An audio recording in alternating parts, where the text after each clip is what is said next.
I hope it's recording. Yeah. Okay. Hey, hi guys. Myself Ramesh. నేను ఇంతకుముందు ఒక 3 వీడియోలు చేశాను.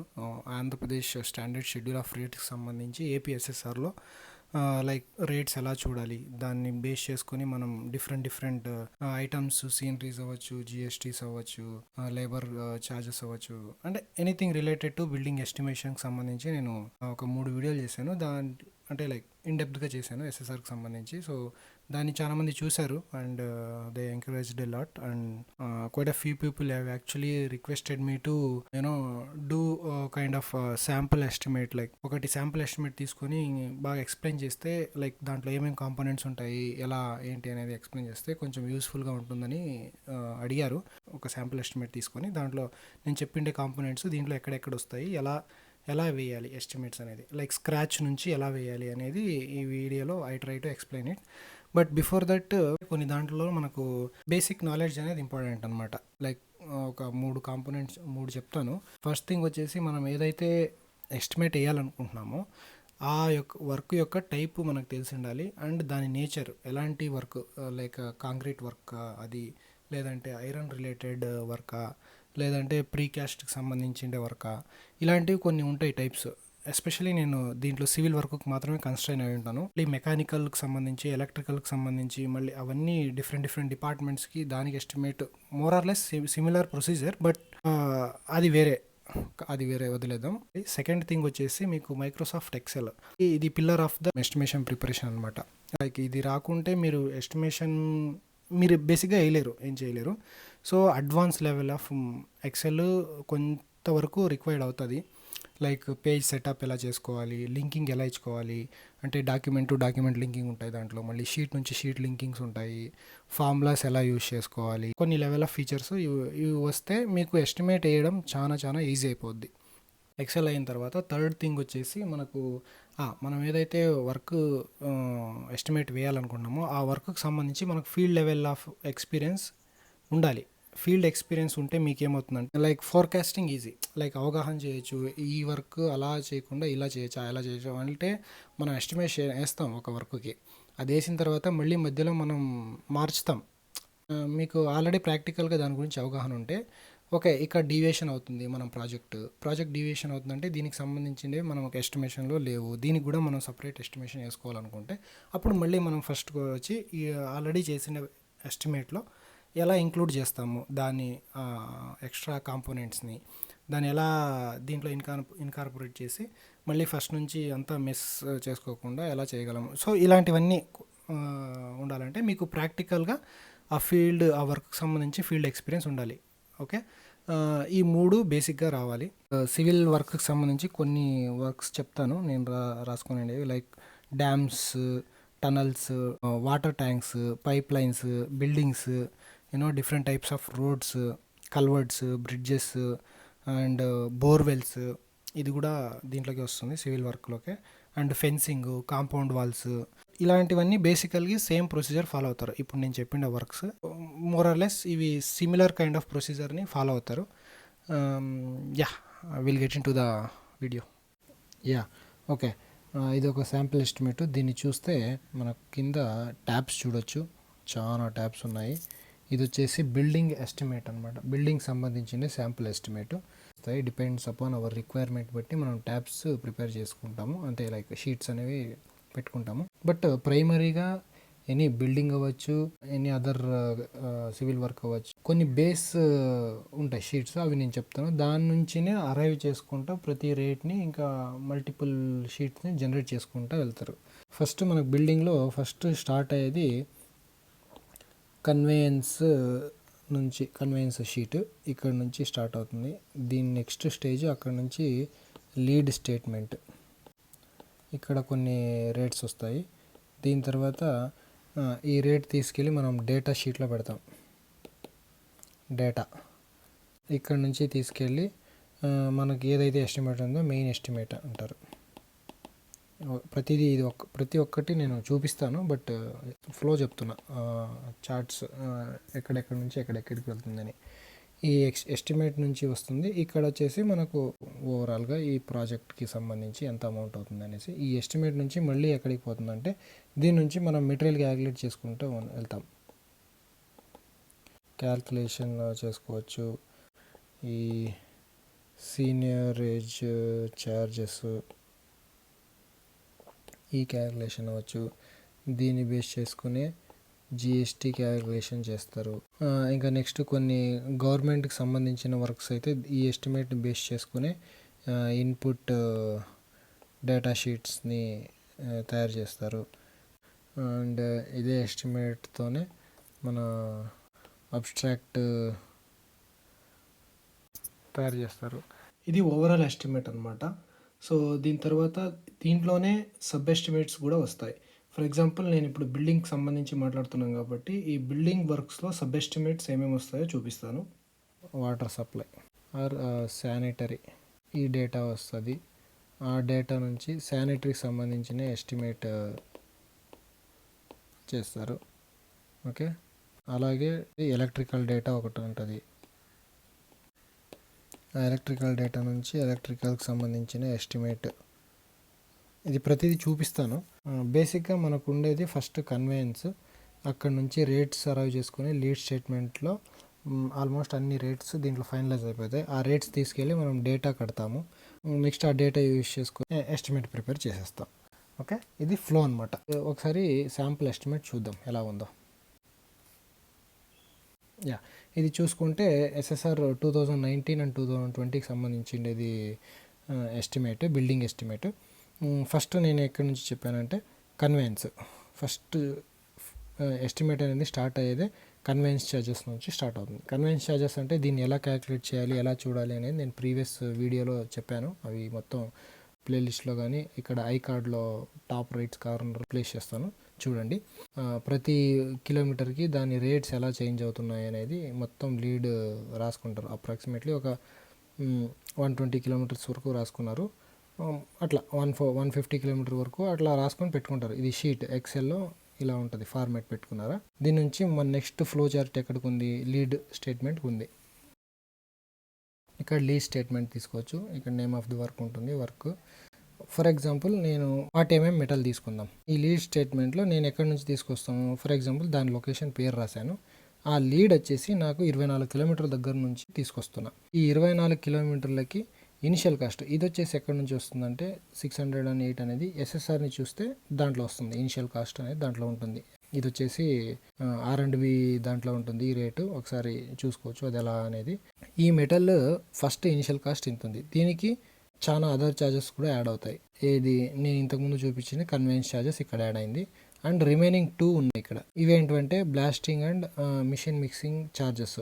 ఇది వచ్చేసి ఎస్ఎస్ఆర్లోనే దాంట్లోనే మెన్షన్ చేస్తారు. ఫర్ ఎగ్జాంపుల్ కొన్ని మెటీరియల్స్ ఏమవుతాయి, బ్లాస్టింగ్ చేయాల్సిందే ఉంటాయి. ఇది మెటల్కి సంబంధించి ఇది ఖచ్చితంగా యాడ్ చేస్తాం. బ్లాస్టింగ్, మిక్సింగ్ ఛార్జెస్ ఇది కూడా ఎస్ఎస్ఆర్లోనే ప్రొవైడ్ చేసింటారు ఈ 2 రేట్లు. సో ఇప్పుడు ఏం చేస్తామంటే ఈ 3 టోటల్ ఈ 3 రేట్స్ కలిపితే ఇక్కడ మనకు 1112.20 రూపీస్ ఉంది ఫర్ క్యూబిక్ మీటర్కి. ఇది ఫైనల్ రేట్ అనమాట. అంటే ఏంటి, మనం 40 mm మెటల్ ఏదైతే ఉందో దానికి ఫైనల్ రేట్లో ఏమేమైంది, మనకి ఎస్ఎస్ఆర్లో కనిపించే రేటే కాకుండా ఇన్ని యాడ్ అవుతున్నాయి. ఇది మెటల్కి సంబంధించి. అలాగే ఫర్ ఎగ్జాంపుల్ నేను దీంట్లో బ్రిక్స్ ఉంది. బ్రిక్స్ ఇన్ని కిలోమీటర్ దూరం నుంచి తీసుకురావాలి, 30 కిలోమీటర్ల నుంచి తీసుకొస్తున్నాం కాబట్టి ఇది మాన్యువల్గా ఎంటర్ చేస్తాం. ఈ లీడ్ అనేది ఏదైతే ఉందో లీడ్ మాన్యువల్గా ఎంటర్ చేస్తాం. ఈ లీడ్ ఎంటర్ చేసిన వెంటనే ఆ కన్వేయన్స్ రేట్ అనేది ఇది ఆటోమేటిక్గా యాడ్ అయిపోతుంది. ఈ బ్రిక్స్ తీసుకుంటే 30 కిలోమీటర్లు వేసాము. ఇది each brick initial cost base చేసుకుని ఎస్ఎస్ఆర్ బేస్ చేసుకుని వస్తుంది. దీంట్లో బ్లాస్టింగ్, మిక్సింగ్ ఇవి లేవు కాబట్టి అవి బ్లాంక్ ఉన్నాయి. ఈ బ్రిక్స్ లోడింగ్ అన్లోడింగ్ ఛార్జెస్ ఉన్నాయి, ఇది గమనించవచ్చు చూడండి. అంటే ఇది కన్వేయన్స్. ఈ కన్వేయన్స్ ఎక్కడి నుంచి వచ్చింది, కన్వేయన్స్ షీట్ నుంచి వచ్చేసింది. ఇక్కడ చూసుకోవచ్చు మనం 31 కిలోమీటర్ని ఎంటర్ చేయగానే ఇది కన్వేయన్స్ ఛార్జ్ షీట్లోకి వెళ్తుంది. ఆ షీట్లోకి వెళ్ళిపోయి ఎగ్జాంపుల్ చూపిస్తాను. 31 కిలోమీటర్స్ బ్రిక్ 31 కిలోమీటర్స్ ఇక్కడ చూసుకోవచ్చు 594.6. ఇదేమవుతుంది మళ్ళీ అప్పుడు ఈ 3 యాడ్ చేస్తే టోటల్ రేట్ అనేది వచ్చింది ఇక్కడ. ఈ లీడ్ స్టేట్మెంట్ ఏదైతే ఉందో దీంట్లో ఆల్మోస్ట్ అన్ని ఐటమ్స్ మనం బయట నుంచి తీసుకొచ్చేవి ఏవైతే ఉంటాయో సివిల్ వర్క్కి సంబంధించి ఆ ఐటమ్స్ అన్నీ మెన్షన్ చేస్తాం. ఇక్కడ చూసుకోవచ్చు శాండ్ ఉంది, స్టోన్స్, బాండ్ స్టోన్స్, సిమెంట్ ఉంది. సిమెంట్ వచ్చేసి చూడండి, సిమెంట్కి వచ్చేసి లోడింగ్ అన్లోడింగ్ ఛార్జెస్ ఇట్లాంటివి ఏమి ఉండవు. ఓన్లీ ఇనిషియల్ కాస్ట్ ఉంటుంది యాజ్ పర్ ఇన్వాయిస్ అనమాట. ఇది మారుతుంది ఇనిషియల్ కాస్ట్. కాకపోతే ఈ సిమెంట్ దాంట్లో మనం కావాలంటే లోడింగ్ అన్లోడింగ్ ఛార్జెస్ వేసుకోవచ్చు. అండ్ ఇక్కడ ఫ్లై యాష్ బ్రిక్స్ ఉన్నాయి, డిఫరెంట్ బ్రిక్స్కి సంబంధించిండేవి, వుడ్ వర్క్కి సంబంధించిండేవి ఉన్నాయి. మోస్ట్లీ ఈ లీడ్ స్టేట్మెంట్లో మనం ఎక్కువ కాన్సన్ట్రేట్ చేసేది ఏదైనా ఉందంటే అది శాండ్, మెటల్, ఈ బ్రిక్స్కి సంబంధించిండేవి. వీటికి మెయిన్ రేట్ ఫైనలైజ్ చేసుకోవాలి కదా, ఎందుకంటే అది నాట్ ఓన్లీ ఎస్ఎస్ఆర్లో ఉండేదే ఫైనల్ కాదు, దానికి డిఫరెంట్ ఆపరేషన్స్ దాంట్లో ఇన్వాల్వ్ అయి ఉంటాయి. లోడింగ్, అన్లోడింగ్, బ్లాస్టింగ్, ఇట్లాంటివి మిక్సింగ్ చేసేవి, ఇట్లాంటివి ఇన్వాల్వ్ అయి ఉండడం వల్ల వీటికి రేట్స్ ఫైనలైజ్ చేసుకోవడానికే లీడ్ స్టేట్మెంట్ అనేది.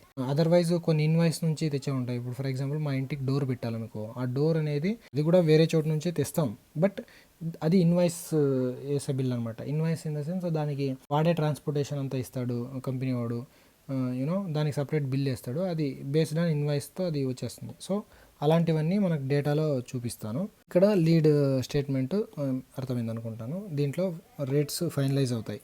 లీడ్ స్టేట్మెంట్ అక్కడ నుంచి వచ్చేదే డేటా షీట్. ఓకే, ఈ డేటా షీట్ అనేది వెరీ ఇంపార్టెంట్ అనమాట. ఇక్కడే పర్టికులర్ వర్క్ యొక్క టోటల్ అమౌంట్ అనేది ఫిక్స్ అయ్యేది ఇక్కడే. ఈ డేటా షీట్ ఎలా క్యాలిక్యులేట్ చేయాలి, డేటా ఎలా కట్టాలి అనేది నేను ఒక ప్రీవియస్ వీడియోలో చెప్పాను, అది క్లారిటీగా ఉందనుకుంటాను. అలాగా దీంట్లో కొన్ని కాంప్లెక్స్ ఇది ఉంటాయి, చాలా ఉంటుంది ఇది డేటా షీట్. కాంప్లెక్స్గా అంటే ఫర్ ఎగ్జాంపుల్ నేను ఎగ్జాంపుల్కి చెప్తున్నాను. ఇక్కడ బ్రిక్ వర్క్కి సంబంధించిన ఒక ఐటమ్ చెప్తాను. కన్వెన్స్ చేసాము, అక్కడ నుంచి లీడ్కి వచ్చింది, ఆ లీడ్ నుంచి రేట్స్ అనేవి డేటా షీట్లోకి ఎలా తెచ్చుకుంటాం అనేది ఇక్కడ చూపిస్తాను. ఫర్ ఎగ్జాంపుల్గా నేను ఒక బ్రిక్ వర్క్కి సంబంధించిన డేటా షీట్ చూపిస్తున్నాను. బ్రిక్స్కి సంబంధించిన రేట్ చూసుకోవచ్చు. ఇక్కడ చూడండి 7000 అనేది ఇక్కడ చూస్తే లీడ్ M18 అక్కడ నుంచి ఎత్తుకున్నామని లింక్ ఇస్తారు. ఆ రేట్ అనేది ఇక్కడ పాపప్ అయిపోతుంది అంతే ఆటోమేటిక్గా. నంబర్ ఆఫ్ బ్రిక్స్ ఇంటూ ఆ రేట్స్ ఎంత ఉందో బట్టి దాన్ని బట్టి rate amount, total amount calculate అవుద్ది. అలాగే సిమెంట్ది కూడా అంతే చూడండి, లీడ్ M17లో ఉంది. ఓకే, అలాగే శాండ్కి సంబంధించి చూసుకోవచ్చు, లీడ్ M8లో ఉంది, M6లో ఉంది. సో ఇలాగా ప్రతిదీ మనకేంటంటే అక్కడ నుంచి ఇక్కడికి లింక్ తీసుకోవడం అంతే. ఓకే, ఇది లేబర్ ఛార్జెస్ వచ్చేసి ఇది ఆటోమేటిక్ మాన్యువల్గా ఎంటర్ చేసాం కాబట్టి ఇక్కడ నంబరింగ్ ఉంది. ఓకే, అలాగా డేటా షీట్ ప్రిపేర్ చేస్తారు. ఇట్లాగా ప్రతి వర్క్కి మనం ఇలాగ ఇది కడతాం అనమాట, డేటా కడతాము. మనం డేటా షీట్ అయిన తర్వాత అక్కడ నుంచి ఎస్టిమేట్లోకి వస్తాం.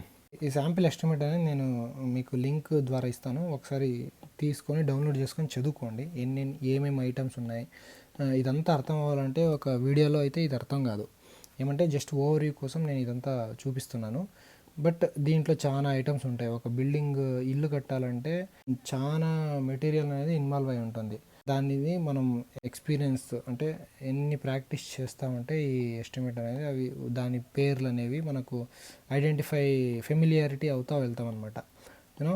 ఇప్పుడు అక్కడ రేట్ ఉంది కదా, ఆ రేట్ అనేది ఇక్కడ ఎస్టిమేట్లోకి వస్తే ఫర్ ఎగ్జాంపుల్ ఫిల్లింగ్ అనేది తీసుకుందాం. ఫిల్లింగ్ విత్ శాండ్ అనేది చేశాను నేను, ఫుటింగ్ దగ్గర ఫిల్లింగ్ చేశాను, బేస్మెంట్ దగ్గర చేశాను, వరండా, ర్యాంప్, ఇట్లా ప్రతి ఐటము మనం మెజర్మెంట్ రాసేసుకుంటాము. ఇది టోటల్ క్యాల్కులేషన్ ఇక్కడ వస్తుంది. ఇక్కడ ఏదైతే ఉందో ఈ రేట్ ఎక్కడి నుంచి ఉంది, డేటా షీట్లో G30 దగ్గర నుంచి ఈ రేట్ ఎత్తుకున్నాం. అక్కడ నుంచి తీసుకుంటే 2 మల్టిప్లై చేస్తే మనకు టోటల్ అమౌంట్ వస్తుంది. ఇలాగా ప్రతి కాంపోనెంట్ అంతే. ఇది సివిల్ వర్క్కి సంబంధించిన ఎస్టిమేట్. ఆర్సీసీ అయినా అంతే, సేమ్ అలాగే ఉంటుంది. అలాగే ప్లాస్టింగ్ వర్క్ సేమ్, మనం మెజర్మెంట్ వేస్తాము, టోటల్ క్వాంటిటీ కడతాము, ఆ క్వాంటిటీ వచ్చిన తర్వాత రేట్ అనేది డేటా షీట్ నుంచి ఎత్తుకుంటాము, ఆ 2 మల్టిప్లై చేసుకుంటే మనకు టోటల్ అమౌంట్ వస్తుంది ఆ పర్టికులర్ ఐటమ్కి. ఇక్కడ చూసుకుంటే కొన్ని ఈ డోర్స్ అనేవి G888, ఈ డోర్ షట్టర్ దగ్గరికి వెళ్దాం. అంటే రేట్లు ఎక్కడి నుంచి అరైవ్ అయ్యావో చూసుకుందాం అంతే. ఇది రేట్ ఉంది కదా, మాన్యువల్గా ఎంటర్ చేస్తారు as per SSR. Drops, hinges, అన్ని ఐటమ్స్ ఇవన్నీ యాజ్ పర్ SSRలో మొత్తం ఉంటాయి. ఇవి బిల్డింగ్ డేటా షీట్ ఉంది కదా, మెయిన్ నేను వీడియో చెప్పినాను అది ఎలా చూడాలని. అక్కడ నుంచి ఈ ఫ్యాక్టర్స్ వస్తాయి, తర్వాత ఈ రేట్స్ వచ్చేసి మనకి SSR నుంచి వస్తాయి, టోటల్గా అమౌంట్ వస్తుంది, ఆ డోర్ యొక్క కాస్ట్. సో ఇలా ఫైనలైజ్ చేస్తాం. ఇవన్నీ ఇన్వాయిస్ బేస్డ్ దాని ద్వారా బిల్ చేసేవి. సేమ్ యాజ్ ఫ్లోరింగ్ అంతే. ఇక్కడ చూసుకోవచ్చు ఫ్లోరింగ్ విత్ టైల్స్ అనమాట. టైల్స్కి మేము లీడ్ అయితే నేను చూపించలేదు, బట్ ఇది చూసుకుంటే టైల్స్ SSR రేట్ ఏదైతే ఉందో అది ఇక్కడ వేసేసారు. టైల్స్కి కూడా మనం సపరేట్గా ఫర్ ఎగ్జాంపుల్ దానికి లోడింగ్ అన్లోడింగ్ ఛార్జెస్ దాన్ని లీడ్లో మెన్షన్ చేసుకోవచ్చు. అదర్వైజ్ మనం లోడింగ్ అన్లోడింగ్ ఏం లేదు, అని అంటే just as per SSR rate వేస్తున్నారు ఇక్కడ. సో ఇలాగా టోటల్ అమౌంట్ ఏదైతే ఉందో టోటల్ అమౌంట్ ఇలా వస్తుంది. ఇక్కడ కింద ఇంకా ఎస్టిమేట్లో కాంపోనెంట్స్ చూసుకుందాము. ప్రొవైడింగ్ ఎలక్ట్రిఫికేషన్, ఇది సబ్ ఎస్టిమేట్, ఇంతకుముందు చెప్పాను. ఇక్కడ ఎస్టిమేట్, ఇది ప్రొసీజర్ అయిపోయింది. ఇక్కడికి ఫ్లో చార్ట్ ఇక్కడ దాకా వచ్చాం, ఎస్టిమేట్ వరకు వచ్చాం. ఈ ఎస్టిమేట్ తర్వాత సబ్ ఎస్టిమేట్, ఇవన్నీ ఇది ఎలక్ట్రికలీ అండ్ వాటర్ రిలేటెడ్, ఇది డేటా కట్టేది, దాన్ని సపరేట్గా ఎస్టిమేట్ వేసుకున్నాం. అదంతా sub estimates. Sub estimate 1, sub estimate 2, ఇట్లా. ఇంకా అదర్ వర్క్స్ ఏమైనా ఉంటే లైక్ సంప్ కట్టుతున్నాము, ఆ సంపుకు సంబంధించి బిల్డింగ్ దాంట్లో పెట్టకూడదు, నేను సపరేట్ పెట్టాలనుకుంటున్నాను, అదొక షీట్ అట్లా క్రియేట్ చేసుకుంటే వెళ్ళిపోవచ్చు అట్లా. సో అలాగా ఎలక్ట్రికల్ డేటా దాని నుంచి వచ్చేది ఆ అమౌంట్ ఇక్కడ ఇది వస్తుంది. ఇక్కడ చూపిస్తాను, అది ఎక్కడ ఉందో ఇక్కడ చూసుకోవచ్చు. ఎలక్ట్రికల్ డేటాకి వెళ్దాం. నెక్స్ట్ స్టెప్ ఎలక్ట్రికల్ డేటా కూడా సేమ్ బిల్డింగ్ డేటా ఎలా ఉందో అలాగే ఎలక్ట్రికల్ డేటా కడతాం. బట్ ఇక్కడ ఎలక్ట్రికల్ డేటా కట్టాలంటే మనకు ఎలక్ట్రికల్ ఐటమ్స్ గురించి త్వరగా నాలెడ్జ్ ఉండాలి. మెటీరియల్స్, దానికి హింజెస్, ఇవన్నీ డేటా షీట్లో ఉంటుంది, బిల్డింగ్ డేటా షీట్లో.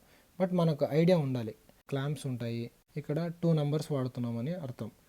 కొన్ని బిగ్ ప్రాజెక్ట్స్ ఉంటాయి, లేదంటే వైరింగ్ ఎక్స్టెన్సివ్ వైరింగ్ ఉండే వర్క్ చూసుకుంటాము. అక్కడ ఏం చేస్తాము, ఇక్కడ 2 నెంబర్స్ క్లాంప్ కాకుండా ఫర్ 100 మీటర్స్కి ఇలాంటివి 2 కాకుండా ఇంకా మనం కన్వీనియంట్గా ఒక 3-4 అట్లా, అంటే మన completely depends on hour discretionary అనమాట.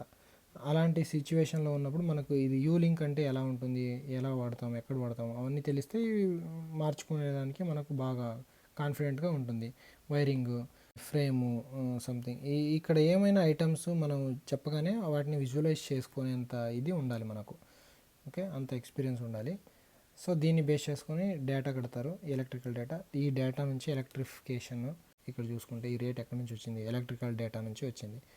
G41 వెళ్దాం, ఇదే రేటే అక్కడ ఉంది.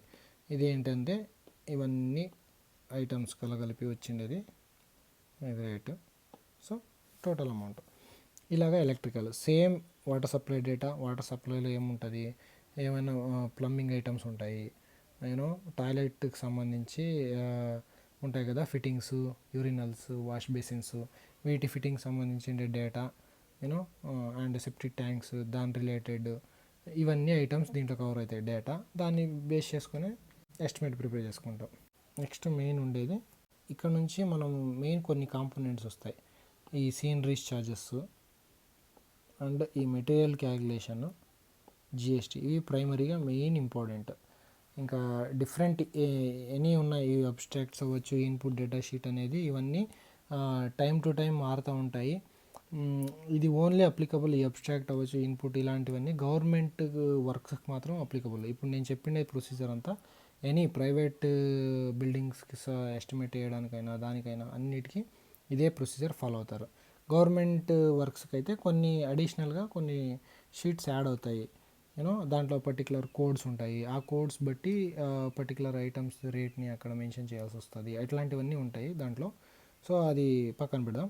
ఇది జనరల్గా మీకు ఇది అవగాహన వస్తే మీకు ఇంక ఎలాంటి కాన్సెప్ట్ అయినా, ఎంత కాంప్లెక్స్గా ఉండే ఎస్టిమేట్ అయినా మీరు ఈజీగా రీడ్ చేయగలరు. ఓకే, ఇది just matter of manipulating through Excel sheets అనమాట. రేట్స్ మ్యానిపులేట్ చేయడం, లింక్ చేయడము, అటు ఇటు షీట్ని లింక్ ఇచ్చుకొని రేట్స్ మేనేజ్ చేసుకొని మనకు కావాల్సిన డేటా తెప్పించుకోవడమే. ఇవన్నీ మెటీరియల్ క్యాలిక్యులేషన్ అనుకుందాం ఫర్ ఎగ్జాంపుల్. ఈ సింప్లిఫైడ్ టాస్క్నే మెటీరియల్ క్యాలిక్యులేషన్ అని కూడా అంటారు. Okay, for example material calculation అంటే ఏంటంటే డేటా షీట్ ఏదైతే ఉందో దానికి ఇంకొక ఫార్మాట్గా ఉండేది material sheet. For example RCC M25 footing work తీసుకుందాం. ఈ ఫూటింగ్ వర్క్లో ఏదైతే ఉందో దీంట్లో ఏంటి, మళ్ళీ అక్కడ ఏదైతే డేటా షీట్లో రేట్స్ వచ్చింటాయో అవన్నీ ఇక్కడ వస్తాయి. ఇప్పుడు అది డేటా షీట్లో ఫర్ 1 క్యూబిక్ మీటర్కి మనం కట్టాము data, 1 or 10 cubic metre depends upon అక్కడ కట్టిండే దాంట్లో మీకు డేటా షీట్లో ఓపెన్ చేస్తే తెలుస్తుంది. ఇక్కడ రేట్ ఏదైతే ఉందో ఇది ఫర్ 1 క్యూబిక్ మీటర్కి రేట్ వచ్చింది. ఇలాగా 1 క్యూబిక్ తర్వాత మనకు ఎస్టిమేట్ వచ్చింది కదా, డేటా నుంచి ఎస్టిమేట్ వచ్చింది కదా, ఈ ఎస్టిమేట్ నుంచి మళ్ళీ టోటల్గా మెటీరియల్ మనకి ఎంత కావాలి. ఫర్ ఎగ్జాంపుల్ మెటీరియల్ ఇండివిజువల్గా అడుగుతాడు కదా, ఇప్పుడు కాంట్రాక్టర్ వచ్చి నాకు 20 mm ఎంత తోలించుకోవాలి అని అంటాడు. 20 mm ఎంత తోలించుకోవాలి అంటే అప్పుడు నువ్వు ఈచ్ ఐటంలో ఆర్సీసీ వర్క్, మళ్ళీ పీసీసీ వర్క్ ఏమైనా ఉంటే అలాంటివి, ఇలాంటివన్నీ ఐటమ్స్ని ద్వారా వచ్చే మెటల్ని సమ్ చేసి ఇంత క్వాంటిటీ కావాలి అని చెప్తే ఆయన తోలించుకుంటాడు కాంట్రాక్టర్ అలాగా. సో ఆ సింప్లిఫికేషన్ కోసం ఇది మెటీరియల్ క్యాలిక్యులేషన్ వాడతారు. ఇక్కడ చూసుకుంటే ఫుటింగ్ సంబంధించి టోటల్ మనకు 16.48 క్యూబిక్ మీటర్ వచ్చింది ఈ ఎస్టిమేట్లో. అది మనకి ఎలాగ వస్తుంది, లింక్ ఇచ్చాం. ఇక్కడ చూసుకుంటే ఎస్టిమేట్ L60 దగ్గర మనం లింక్ ఇచ్చాం. ఆ లింక్ ద్వారా అది ఆటోమేటిక్గా ఇక్కడ వచ్చేస్తుంది. అక్కడ ఎంత క్వాంటిటీ ఉంటే అది ఇక్కడికి ఆటోమేటిక్ అప్డేట్ అయిపోతుంది. ఓకే, దాన్ని బేస్ చేసుకొని 16.48 క్యూబిక్ మీటర్కి ఇక్కడ చూసుకుంటే పైన సిమెంట్ బ్యాగ్స్ కాలమ్స్లో ఎన్ని సిమెంట్ బ్యాగ్స్ కావాలి, 125.25 బ్యాగ్స్ సిమెంట్ కావాలి అని అర్థం ఇక్కడ. ఓకే, అలాగా సిమెంట్ తర్వాత శాండ్ ఎంత కావాలి, 6.4959 క్యూబిక్ మీటర్ కావాల్సి వస్తుంది దీనికి. ఓకే, ఇలాగా ప్రతిదీ మెటల్ ఎంత కావాలి, 13.18. ఈ 13.18 ఎలా వస్తుంది, సేమ్ ఇది కూడా based on that formula. Total quantity ఒక క్యూబిక్ మీటర్కి అయితే 0.18 క్యూబిక్ మీటర్ సంథింగ్ వస్తుంది. అదే ఫర్ ఎగ్జాంపుల్ 16.48 క్యూబిక్ మీటర్ అయితే మల్టిప్లైడ్ బై దిస్ వన్, అదే ఇంత వస్తుంది అట్లా. సో బేస్డ్ ఆన్ అంత ఫ్యాక్టర్స్ నుంచే. ఈ ఫ్యాక్టర్ అన్నీ ఎలా ఉంటాయి, ఎక్కడ ఉంటాయి, డేటా షీట్లోనే ఉంటాయి మళ్ళీ factors. Okay, just data manipulate చేయడం అంతే. ఫర్ ఎగ్జాంపుల్ నేను ఈ బిల్డింగ్ ఏదైతే శాంపుల్ బిల్డింగ్ ఉందో దీంట్లో టోటల్ సిమెంట్ నేను ఎంత వాడాను అనేది నాకు ఎలా తెలుస్తుంది, ఈ మెటీరియల్ క్యాలిక్యులేషన్లోనే అది తెలుస్తుంది. ఓకే, ఇక్కడ చూసుకుంటే పీసీసీకి సిమెంట్ వాడాము 78 బ్యాగ్స్, తర్వాత ఆర్సీసీకి వాడాము, ఇవన్నీ చెక్ చేసుకుంటూ రావాలి. ఆర్ఆర్ మెషనరీలో వాడాము, బ్రిక్ మెషనరీలో వాడాము, అండ్ ఇవన్నీ ఆర్సీసీ ఐటమ్స్. ప్లాస్టింగ్ ఉంటే ఆర్నమెంటల్ ప్లాస్టింగ్ దానికి కూడా వాడింటాము, అండ్ ఇంపర్వియస్ కోట్ దానికి వాడాము. ఇక్కడ క్వాంటిటీ 0 ఉంది కాబట్టి అక్కడ అన్నీ 0 వస్తున్నాయి. ఫ్లోరింగ్ కూడా సిమెంట్ వాడాము, ఎన్ని బ్యాగ్స్ వాడాము అనేది అక్కడ చూపిస్తుంది ఇక్కడ. ఇలాగా డాడోయింగ్ అంట, దానికి కూడా సిమెంట్ వాడాము. ఇట్లా అన్ని కలగలిపి టోటల్గా సమ్ చేసుకుంటే ఇక్కడ వచ్చింది 836 బ్యాగులు సిమెంట్ వాడాము. ఫర్ ఎగ్జాంపుల్ ఈ శాంపుల్ ఎస్టిమేట్ ఏదైతే ఉందో ఆ బిల్డింగ్ సంబంధించి వాడండి. ప్రతి ఐటమ్ ఉంటాయి ఇక్కడ చూసుకోవచ్చు. డోర్స్ దగ్గర నుంచి గ్రిల్స్, ఫ్లోరింగ్, డాడింగు, పెయింటింగు, పెయింటింగ్ సంబంధించి ఇక్కడ చూసుకోవచ్చు. పెయింటింగ్లో ఎంత క్వాంటిటీ పెయింటింగ్ ఉంది, జస్ట్ ఇవన్నీ మనకు డేటా షీట్లోనే ఉంటాయి. అక్కడ డేటా షీట్లో ఏముంటుందంటే ఫర్ 1 క్యూబిక్ మీటర్కో లేదా ఫర్ 10 స్క్వేర్ మీటర్కో ఇట్లా స్పెసిఫిక్ ఫిక్స్డ్ క్వాంటిటీస్కి ఉంటుంది. అలా కాకుండా మనకు వచ్చిండే అరైవ్ అయ్యే క్వాంటిటీకి డేటా కట్టడమే simplified task or material sheet calculation. దీంట్లోనే మనం సీనరీస్ క్యాల్కులేషన్ కూడా ఇక్కడ చేసుకోవచ్చు. ఇక్కడ చేసినారు చూడండి. సీనరీస్ ఎలా క్యాల్కులేట్ చేయాలని నేను పాత వీడియోలో చెప్పాను. సో బేసిక్గా ఏంటంటే ఇక్కడ శాండ్ ఎంత ఉంది అనేది టోటల్ శాండ్ ఆ డిఫరెంట్ ఐటమ్కి చేసిండే శాండ్ అంతా టోటల్ వస్తుంది. దానికి సీనరీస్ రేట్ వస్తుంది, టోటల్ సీనరీస్. మెటల్ టోటల్ ఎంత వాడాము, 20 mm, 40 mm బార్బుడ్ ఫెన్సింగ్ వాడింటాము స్టోన్స్, అది కూడా మెటల్ కిందికి వస్తుంది. అట్లాంటివన్నీ ఎంత క్యూబిక్ మీటర్ ఉంది అనేది వస్తుంది టోటల్. దానికి rate total. Okay, RR masonry rate and total. ఇట్లా సీనరీస్ కూడా ఇక్కడ క్యాలిక్యులేట్ చేస్తాం. ఇంకా ఆల్మోస్ట్ ఎస్టిమేట్లో బేసిక్గా అన్నీ కవర్ అయినాయి. ఇంకా లాస్ట్లో జిఎస్టీ ఒకటి ఉంది. ఇది జిఎస్టీ క్యాలిక్యులేషన్ వచ్చేసి 2019-20 రెస్పెక్టివ్ ఇయర్కి సంబంధించినది. సో జిఎస్టీ అనేది నేను చెప్పాను కదా ఇంతకుముందు, జిఎస్టీ దాంట్లో వీడియోలో చెప్పాను, అది మారుతూ ఉంటుంది. గవర్నమెంట్ దాన్ని ఫిక్స్ చేస్తూ ఉంటుంది టైం టు టైము. సో ఇది పర్టికులర్ పీరియడ్కి సంబంధించినది. So GST calculation for different items ఉన్నాయి. మెటీరియల్స్ అవ్వచ్చు, ఇక్కడ ఎలక్ట్రికల్ ఐటమ్స్ ఉన్నాయి, వాటర్ సప్లై ఐటమ్స్. ఇవన్నీ ఐటమ్స్ మీరు ఒకసారి 1కి 10 సార్లు చదువుతూ ఉండాలి. అప్పుడప్పుడు బ్రషప్ చేస్తూ ఉంటే ఐటమ్స్ అన్నీ మీకు గుర్తుంటాయి. ఫర్ ఎగ్జాంపుల్ నేను సిమెంట్ తీసుకుంటాను. సిమెంట్ టోటల్ నేను బ్యాగ్స్ 836 బ్యాగ్స్ ఫర్ ఎగ్జాంపుల్ ఈ శాంపుల్ ఎస్టిమేట్కి వచ్చిందనుకో, ఆ బ్యాగ్కి రేట్ ఎంత ఉంది, సిమెంట్ టోటల్ అమౌంట్ ఇంత వచ్చింది. దీంట్లో 28% ఆఫ్ ఇది జిఎస్టీ కట్టాలి కాబట్టి జిఎస్టీ అమౌంట్ ఇంత వచ్చింది, 43,000. ఇలాగా జిఎస్టీ క్యాలిక్యులేషన్. ఇలాగా ప్రతి ఐటమ్కి జిఎస్టీ క్యాలిక్యులేట్ చేసుకుంటూ వెళ్తాం. 151,000 జిఎస్టీ అమౌంట్ వచ్చింది పర్టికులర్ ఇప్పుడు నేను శాంపుల్ ఎస్టిమేట్కి సంబంధించింది. ఇక్కడ ఇవన్నీ మీకు ఐడియా వస్తే బేసిక్గా ఎస్టిమేట్ అనేది సింపుల్ అండి, ఇంతే అయిపోయింది. బట్ దీంట్లో కొన్ని ఉన్నాయి, స్పెసిఫికేషన్స్ అంట, ఇన్పుట్ షీట్ అంట, ఫ్రంట్ పేజ్ ఇవన్నీ సెటప్, ఇవన్నీ జస్ట్ బ్రషప్స్ అంతే. స్పెసిఫికేషన్ అంటే ఏం లేదు. ఏంటంటే మనం ఏదైతే ఎస్టిమేట్లో వాడామో, అంటే మనం ఏమేం ప్రొసీజర్ వాడుతున్నాము, ఏమేం టాస్క్ చేస్తున్నామో ఆ టాస్క్స్ అన్నీ స్పెసిఫికేషన్ రూపంలో ఉంటాయి అంతే సింపుల్గా. చూడండి, ఫ్లోరింగ్ అంటే అబ్స్ట్రాక్ట్ వన్ లైన్గా ఉంటుంది ప్రతి ఐటమ్. అండ్ ఇన్పుట్ అనేది ఇది వచ్చేసి ఇది స్పెసిఫికలీ ఫర్ గవర్నమెంట్ వర్క్స్కి సంబంధించింది ఇది. సో ఈ కోడ్స్ అనేవి అన్నీ మారుతూ ఉంటాయి టైం టు టైము. ఇది ఓన్లీ గవర్నమెంట్ వర్క్స్ ఎవరైతే చేస్తున్నారో వాళ్ళకి ఇది అవగాహన ఉంటుంది. ఇదంతా మనం ఎక్సెల్ చేయడం, మనకు దాని మీద తరో నాలెడ్జ్ ఉంటే ఎలా అయినా వాడుకోవచ్చు. షీట్స్ క్రియేషన్, మనం అన్నీ ఒక డేటా అంతా ఒక చోట పెట్టేసి అక్కడ నుంచి లింకప్ ఇచ్చేస్తే ఇంకా ప్రతిసారి మనం ప్రతి షీట్లోకి వెళ్ళి రేట్లు మార్చాల్సిన అవసరం రాదు. ఒక చోట మారిస్తే ప్రతి చోట రిఫ్లెక్ట్ అయిపోతుంది. ఇవన్నీ ప్రాక్టీస్ వల్ల మనకు ఇది బెటర్గా అండర్స్టాండింగ్ అవుతుంది. సో బేసిక్గా ఎస్టిమేట్ అనేది ఇంతే. ఐ థింక్ నేను చెప్పిండేది కొంచెం డీసెంట్గా అర్థమైంది అనుకుంటున్నాను. దీంట్లో స్టూడెంట్స్ ఎవరైనా వాచ్ చేస్తూ ఉంటే, లైక్ కాలేజ్ స్టూడెంట్స్, ఇది చాలా యూస్ఫుల్ కంటెంట్. ఈ ఎస్ఎస్ఆర్కి సంబంధించింది కాలేజ్లో దీనికి సంబంధించినది ఎక్కడ మీ కరికులంలో ఇంక్లూడ్ చేయరు. ఒకవేళ చేసినా దాని గురించి ఎక్స్ప్లెయిన్ చేసే అంత ప్రాక్టికల్ నాలెడ్జ్ ఉండే వాళ్ళు అది ప్రాక్టికల్గా చెప్పలేరు. సో ఇది కొంచెం 1-2 సార్లు చూడండి. And it is very useful. Not only civil related, మీరు సివిల్ ఫీల్డ్లోనే వర్క్ చేస్తేనే ఇది తెలుసుకోవాలని లేదు. ప్రతి ఒక్క మనిషి ఇది తెలుసుకోవాలి. అంటే బేసిక్ ఆఫ్ ఎస్టిమేషన్ అంటే ఒక మనిషి తన జీవితంలో ఏదో ఒకసారి ఒకడు ఇల్లు కట్టాలనుకునేవాడు ప్రతి ఒక్కడు దీనికి సంబంధించి అవగాహన ఉండాలి. లైక్ బేసిక్గా రేట్స్ ఎలా వేరీ అవుతాయి, ఎలా చేంజ్ అవుతాయి, మన ఎస్టిమేషన్ మీద ఎలా అది ఇంపాక్ట్ పడుతుంది, మన రేట్స్, ఇవి బేసిక్గా అందరూ తెలుసుకోవాలి. So quite useful for a lot of people. And consider subscribing this channel.